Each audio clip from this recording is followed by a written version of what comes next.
Hey guys, Matty, it's Broken Supercoach checking in. Geez, we're nearly out of rounds, aren't we? Round 21's just wrapped up, so that gives us two more rounds. Um, I've had a good week, again, 25-28, so there were some pretty massive scores actually out. So 25-28 is a decent week. It's sent me up the ranks. I'm not... I probably did pretty well. I named a good captain. But I had some shocking scores throughout there. So the ceiling for my score could have been much higher, and I could see how you could easily have got 2,700, 2,600 this week. I got quite unlucky with a couple of duds in a few positions that we can't do much about. Down to one trade now. So I did make a trade in the end. Hewitt, there's talk that Hewitt's done for the season. I don't know if that's true or not, but they might rush him back, especially given what might happen with their team coming. But yeah, there's a lot of talk that he's done for the season, so I traded him. And I traded him for Brayshaw, and I think Brayshaw turned out really nicely. So I wanted that ability again, a defensive mid, just in case. I probably won't end up using it, but I wanted the DPP just in case. I've only got one trade, so it doesn't really matter. He seemed like the best. Other options I could have gone, probably Doherty or someone. He scored well, but just didn't like the consistency. I'm feeling good about Brayshaw for the rest of the year. Looks like he's scoring quite well. So, yes, that's who I brought in, down to one trade now, which we may have to use this week. So let's go through the line. Sinclair as good as ever. Dawson had a really slow first half and then ended up getting 100. So, this guy's unreal. Sicily again, good. I now, with wear out, I could now loop Dacos and Short, and it became pretty evident that Dacos was going to be the starter. So, we'll do that again this week if we can. We can't this week, so we'll just we'll just trust Dacos against Sydney compared to Short against... Short against Hawthorn. I just don't think Short has the ability to score more than 80 anymore, so he might score well, but I think we've just got to trust the history in Dacos. We don't get a choice to loop him with Ware going. So, looking good. Tom Stewart, absolutely shocking. With Blitzarves out, I saw they had a laid out, and I was actually really concerned that it was Stewart. And then saw that it was Blitzarves, and I thought, that should be okay. And then realised that that's a tall defender out of their team gone. So Tom Stewart played that tall defender role rather than his normal role. Still got kick-ins, still got other things, but he played more of a defensive role and less of a runner role. I really hope that's a 1 week only type deal, because that's alarming to get a 50 from a bloke you're paying 572 for, and he's fit. So really concerning stuff. If he does that for the rest of the year, we're screwed. I hope most people, I assume most people have him, so it's not a big deal. But if you've got spare trades to trade him, I'd be looking at that. Especially, you'd want to know where Blitzarve sits. What did we do? We viced Miller into Laird in the midfield lines. I like... Laird against West Coast is absolute easy money. Any captain option you have playing against West Coast is easy money. They just let mids run. It doesn't matter. Contested, they're weak at the contest. And if you've got a good player like Laird currently, then yeah, that was an easy captain for me. That's why I did Miller, because I figure if I don't get 150 from Miller, he'll score like 100 something, and I'll take Laird's 145. Good to see Oliver back at 152, and Petrarca hasn't lost his form either, so we've come super good with these two. This is the time of year you expect Petrarca to rip up, and they've got Carlton this week, which they should do again. They should absolutely destroy him. Neil, good. Steele, slow, but I think they had a pretty average week, if I remember rightly. Yeah, they got absolutely trounced. There's not much you can do when your team's getting just utterly rolled. So that's okay. We're all right with a score like that from Steele. McRae back to 100. We're okay with that. And we've got Machida Owens still playing. And Saligo was extended bench, but he looked good. Probably gets a Rising Star nomination this week, if not Hollands. Then they've got one more week to give it to Saligo this week against North, most likely. The other one is, we'll talk about Cripps. There's a lot of debate about whether he will actually get suspended this week. Marking contest, was it a marking contest? I think he's in real strife. And with only 2 weeks left, even if he goes for one game, you have to trade him. I can't afford to have... I don't want to play Saligo. And I think with the money I've got and the one trade I've got left, if Cripps is 1 to 2 weeks through a suspension, which honestly he deserves, Archie got concussed, hit him blind at the back. It's pretty poor effort at the contest, if I'm being honest. I genuinely believe that he could get 1 to 2 weeks for that. If he does, I can actually shuffle around and get Gorn in and run Short on field, which would suck. But Short, like if you look at it this way, if Short only scores 80 for the next 2 weeks, and Cripps goes 100 in his last game, then Short still outscores Cripps, doesn't he? Like even if Cripps scores 150 in his last game, if Short gives me 280s in the mid, that's better return. What it does allow me to do is get Cameron out of here and put Gorn on.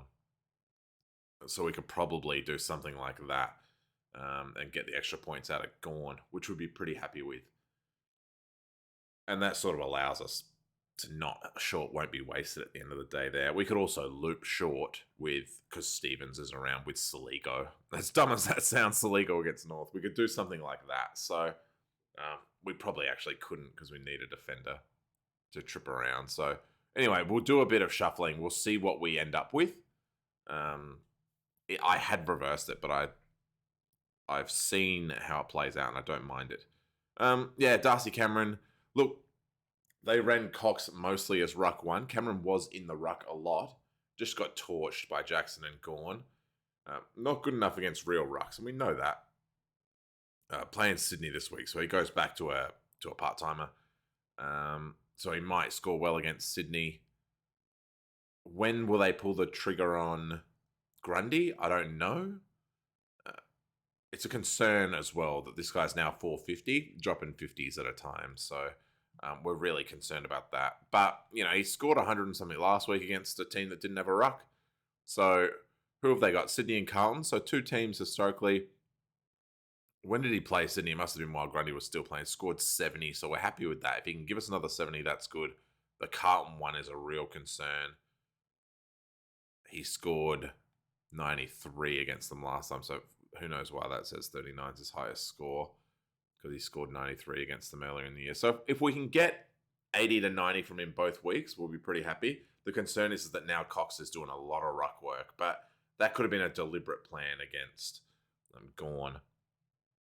And then the forwards. There's not much to say about the forwards. Brody was quiet, which is a bit of a worry. But outside of that, love these forwards. Dylan Moores looks like a good trade. Cornelio, I think, scored about pretty similarly as well. So as long as they go head for head, then we get the total points we win over that. If we go back to round 21, have a look at what... I don't know how to check it. Here it is. You go cogs here. Cornelio scored. So what did he go? He went 106. So 101 from Moore, and he's got the 70 on him from the week before. Now, was that worth it because we had a bloke on the bench score 50 something? I don't know, but we now have. It looks like Dylan Moore and Cornelio. You can't split them, so it's not a big deal. We're happy with that. So that's the team. These guys, useless. Good to see Rioli get some points. Absolutely rubbish player, in my opinion, but good to see him get some points. Rosas, not great either. We're worried about this. So I probably won't make any trades again unless there's outs, injuries. And I don't think anyone in this team is injured unless I missed a game somewhere, but all of these guys are fit. It's just whether Cripps gets suspended or not. If he does, we probably end up doing something like this, where we send... that's right. So it's not Short who'll cover. We'll get... it's such a tricky play. We'll get someone like... it doesn't matter. Parker up here. We'll send... probably send Cameron down and we bring Gorn in. So that will be the trade, and that will be the last trade that we do. So, yes... we field Cameron. Unfortunately, there's no way for me to get Short on field, but we just keep looping Ware as often as we can. And unfortunately, there's no way for me to loop Stevens like I was initially hoping I could, because I've just got one trade left. That leaves us with 12,000. Gets us Gorn. Um, we're hoping that Cameron's just a one-off. Teakle back makes it tough, so we can't even loop Teakle anymore. But at 73 from Tuchel, we're pretty happy with. What we can do is perhaps assess our luck. If Cameron doesn't score well against Sydney, then perhaps we just start Teakle in the showdown again, and we just hope and we just forget about Cameron for the final round. But he's been such a trooper for us. So that's probably how the trade looks if Cripps is suspended. If he's not, then we don't make any trades. And again, we just keep trading forwards as they get injured. We just keep trading rucks or mids as they get injured. So that's just how it is. So I think everyone's fit this week. So there's no big issue. If we have to trade a Brody, it's the same move. It's the same move all the time. Brody would be a disaster if he was injured. We can get Heaney, so we'll probably go for Heaney. Who else is playing good footy at the moment? Probably don't mind jumping back on Butters, actually, which is sad. Really sorry to say, considering we traded him earlier in the year. But, that role seems to be back. He's playing well.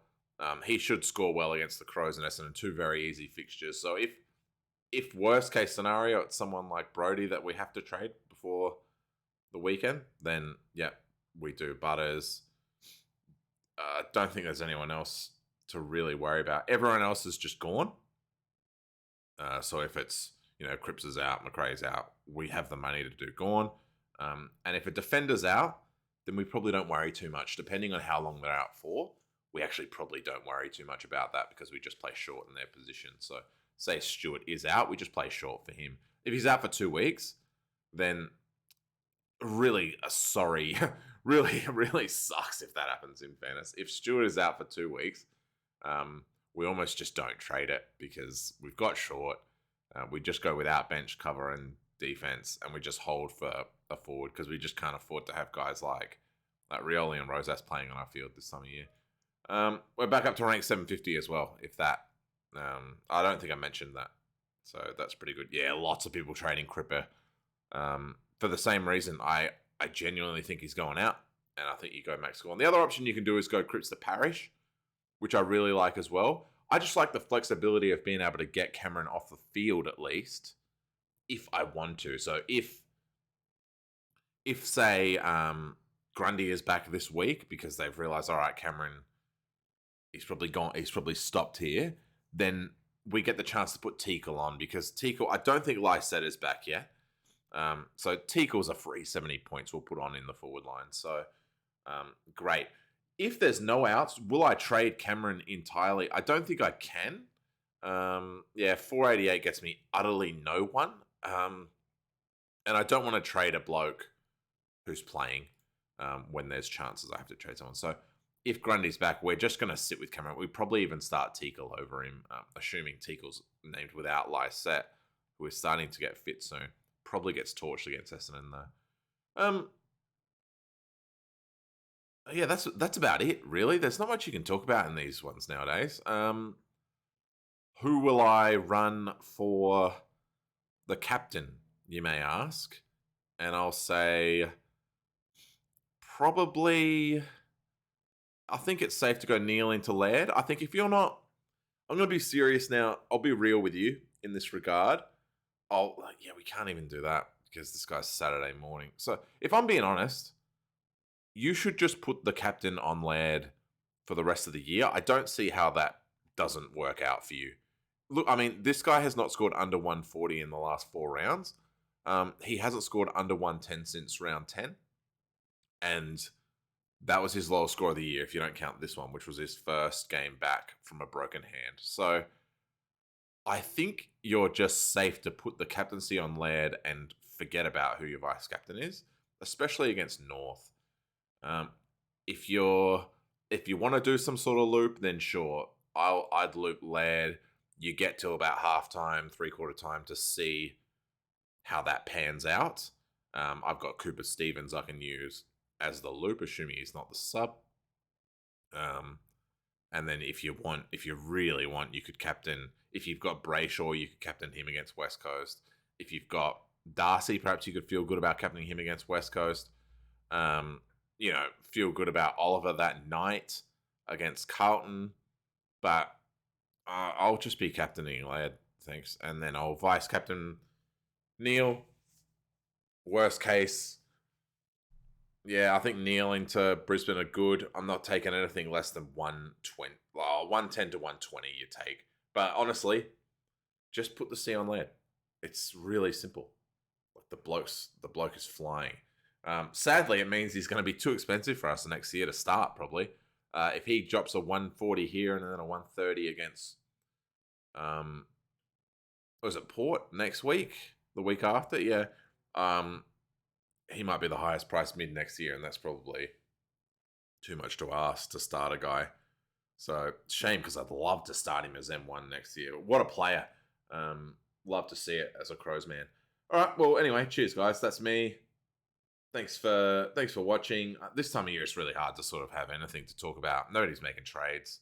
I've showed you my trade for Cripper, so that's what will happen if when he gets suspended. Cheers.